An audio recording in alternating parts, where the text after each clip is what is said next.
الحمدللہ رب العالمین والصلاة والسلام علی اشرف الانبیاء والمرسلین اما بعد فاعوذ باللہ السمیع العلیم من الشیطان الرجیم بسم اللہ الرحمن الرحیم۔ عزیز برادران اسلام، آج کل مسلمان جس چیز کے پیچھے پڑے ہیں وہ ٹرانسجینڈر بل ہے۔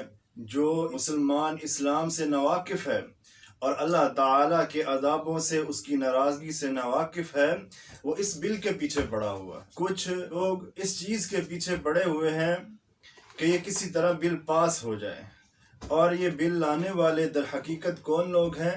یہ وہی لوگ ہیں جو یہ بات کہتے ہیں کہ میرا جسم میری مرضی۔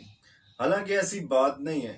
آپ ذرا بات غور سے سنتے جائیے گا کہ یہ جو بل پیش کرتے ہیں ان کے ساتھ کیا ہوگا، اور جو منواتے ہیں اور لاتے ہیں اور جو منظور کرتے ہیں ان سب سے کیا ہوگا۔ کیونکہ جب چور چوری کرتا ہے تو اس کے ساتھ جو اس کو سہولت مہیا کرتا ہے اسے بھی پکڑا جاتا ہے، اور اسے بھی اتنی ہی سزا ہوتی ہے۔ چور کو بھی اور اس کو سہولیات مہیا کرنے والے کو بھی اتنی ہی سزا ہوتی ہے، اتنی ہی پکڑ ہوتی ہے۔ اور ان لوگوں کے لیے بات کرتے ہیں کہ یہ خواجہ سراؤں کے لیے بات ہے کہ انہیں ان کے حقوق ملنے چاہیے۔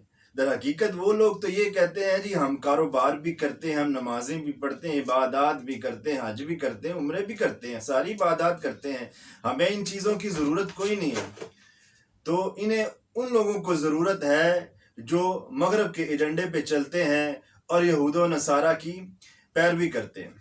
آئیے دیکھیے، جناب محمد رسول اللہ صلی اللہ علیہ وسلم نے فرمایا ہے، جو مرد عورتوں جیسی مشابہت اختیار کرتا ہے، یعنی اپنا اٹھنا بیٹھنا، اوڑھنا لباس، اپنا اخلاقیات، لوگوں سے بات چیت کرنا عورتوں جیسی اپناتا ہے، رسول اللہ صلی اللہ علیہ وسلم نے ایسے شخص پہ لعنت فرمائی۔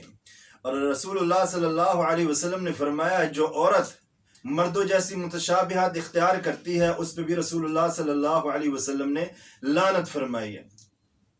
اب اللہ تعالیٰ نے کائنات میں کوئی بھی چیز بیکار نہیں پیدا کی، ہر چیز کا اللہ تعالیٰ نے جوڑا جوڑا پیدا کیا ہے۔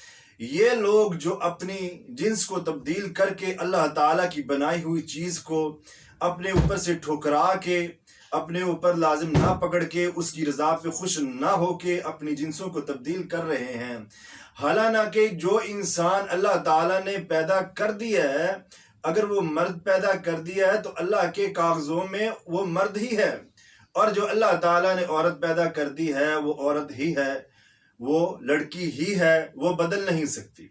آپ چاہے جو مرضی کر لیں، وہ اللہ کے کاغذوں میں وہی ہے۔ تو آپ اس بات پہ ذرا غور کریں، یہ پوائنٹ والی بات ہے کہ اللہ تعالیٰ نے